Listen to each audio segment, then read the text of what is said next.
April 18, 1942. 8:15 a.m. Tokyo, Japan. It was a normal Saturday morning in the Japanese capital. Children walked to school. Workers headed to factories. The war was going perfectly. Pearl Harbor destroyed. The Philippines conquered. Singapore fallen. The Americans were broken, retreating across the Pacific. Japan's home islands were untouchable, safe, invincible. Then air raid sirens began to wail. At first, nobody believed it. American bombers? Here? Impossible. Tokyo was 2,000 miles from the nearest U.S. base. No American aircraft had that kind of range. The sirens had to be a drill. Then, the bombs started falling. 16 B-25 Mitchell bombers roared over Tokyo at rooftop level. Their engines screaming, their bomb bays opening. Explosions rippled across military targets, factories, and fuel depots. Anti-aircraft guns fired wildly. Fighter planes scrambled. But the Americans were already gone, vanishing into the western sky as quickly as they'd appeared. 30 seconds. That's all it took. 30 seconds to shatter Japan's sense of invincibility. 30 seconds to prove that no place was safe from American vengeance. This was the Doolittle raid. The impossible mission. The attack that shouldn't have worked because the bombers were too heavy for carrier takeoffs. Couldn't carry enough fuel to return, and were flown by volunteer crews who knew they probably wouldn't survive. 4 months after Pearl Harbor, America struck back, and nothing was ever the same. December 1941. America was reeling. Pearl Harbor was still burning. The Philippines were under siege. Wake Island had fallen. Everywhere the Japanese attacked, they won. The American public was terrified. When would Japan strike the West Coast? Could Hawaii hold? Was California next? President Roosevelt demanded answers from his military chiefs. We need to hit back. We need to bomb Japan, show them and show our own people that we can fight. There was just one problem. It was impossible. Japan was too far away. Army bombers didn't have the range to reach Tokyo from any American base. Navy carrier planes were too small to carry meaningful bomb loads that far inland. Every conventional plan was a dead end. Then a Navy captain named Francis Lowe had a crazy idea. What if we launch Army bombers from a Navy carrier? It had never been done. B-25 Mitchell bombers weighed 27,000 pounds, fully loaded. They needed long runways. Aircraft carriers had 500 feet of deck space. The math didn't work. But Lieutenant Colonel Jimmy Doolittle, legendary pilot, engineer, and daredevil, said he could make it work. Strip the bombers down. Remove every unnecessary pound. Add extra fuel tanks. Train crews to take off in impossibly short distances. And accept that they weren't coming back to the carrier. There wasn't enough fuel for a round trip.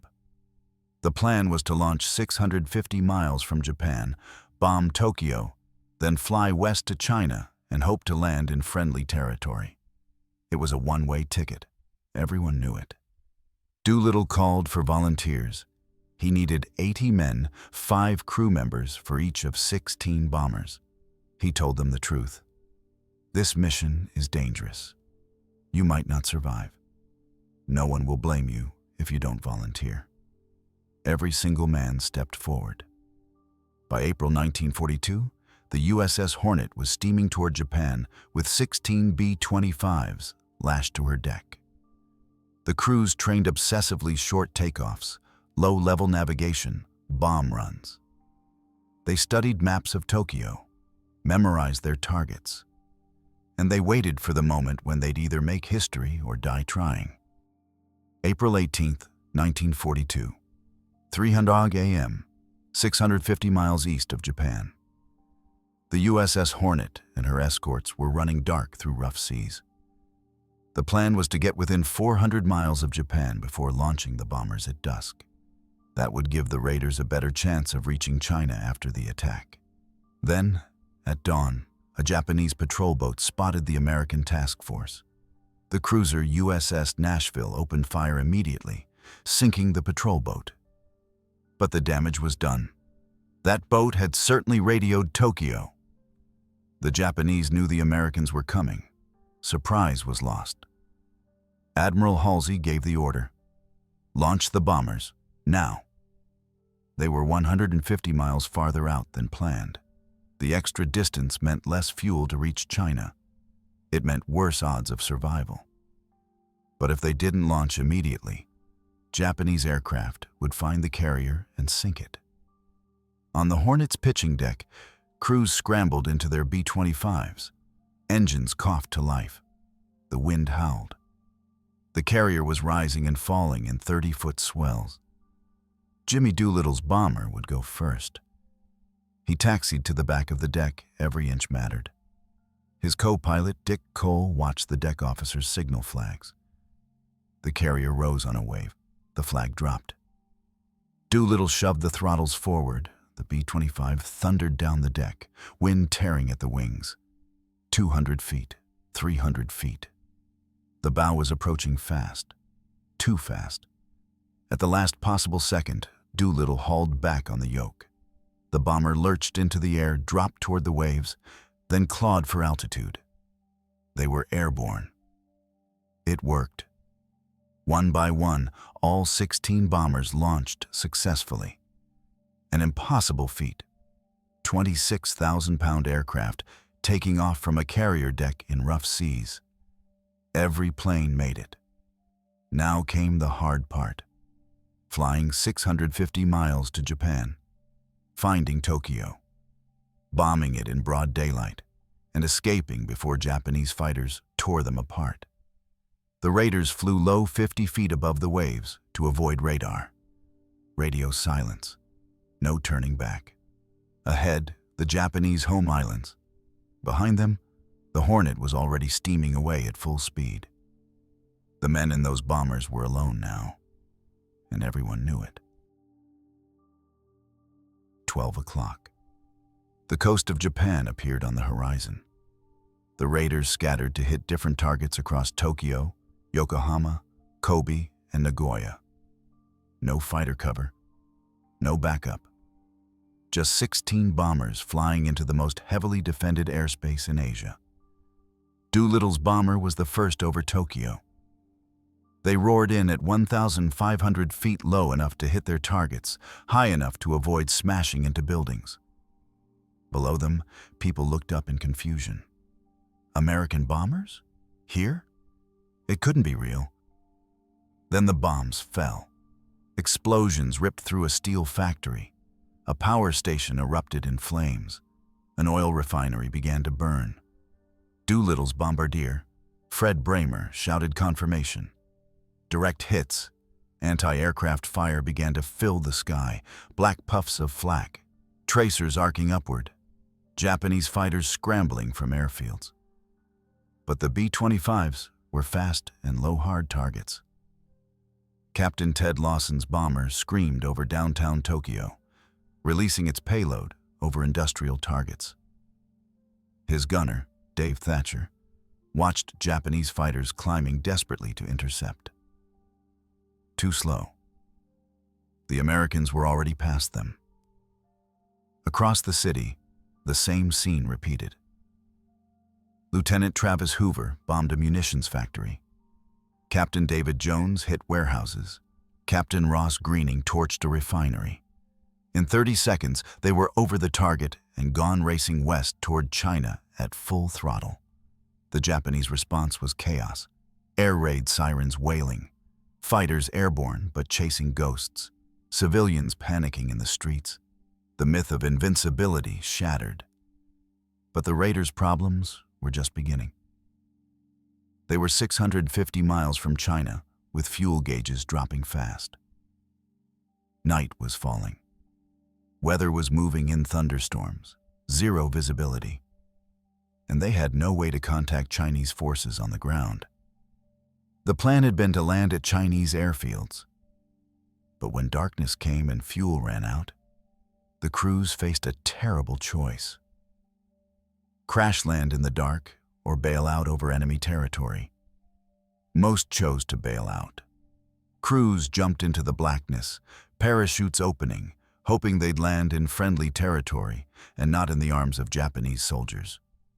One bomber made it to the Soviet Union and was interned.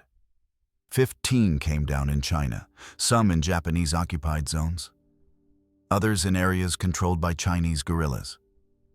The mission was complete. But now, survival was all that mattered. Captain Ted Lawson's bomber crashed into the sea off the Chinese coast. Lawson's leg was shattered, bone exposed, bleeding badly. His crew dragged him ashore, then spent days evading Japanese patrols. Chinese guerrillas found them, hid them, carried Lawson on a stretcher through enemy territory. A missionary doctor amputated his leg without anesthesia. Somehow, he survived. 8 raiders were captured by the Japanese. 3 were executed. 1 died of disease in captivity. 4 endured years of torture and starvation in POW camps. The Chinese paid a horrific price for helping the Americans. The Japanese military launched a revenge campaign, slaughtering an estimated 250,000 Chinese civilians in areas where raiders had landed. Entire villages burned. Anyone suspected of aiding the Americans was killed. Of the 80 men who flew the raid, 69 eventually made it home. 11 died, some in the crash landings, some executed, some from injuries. Jimmy Doolittle, convinced the mission was a failure because all 16 bombers were lost, expected a court-martial when he returned to the States. Instead, he received the Medal of Honor. Because the raid wasn't about the physical damage to Tokyo. The bombs destroyed some factories, killed about 50 people, caused minor disruption. In military terms, it was a pinprick. But in strategic terms, it changed everything. Japan pulled fighters and resources back to defend the home islands, resources they desperately needed in the Pacific. The Japanese Navy, humiliated that American bombers had reached Tokyo, accelerated plans for the Midway operation to extend their defensive perimeter. That decision led directly to the Battle of Midway, the turning point of the Pacific War. And for Americans, the Doolittle raid was a shot of pure hope.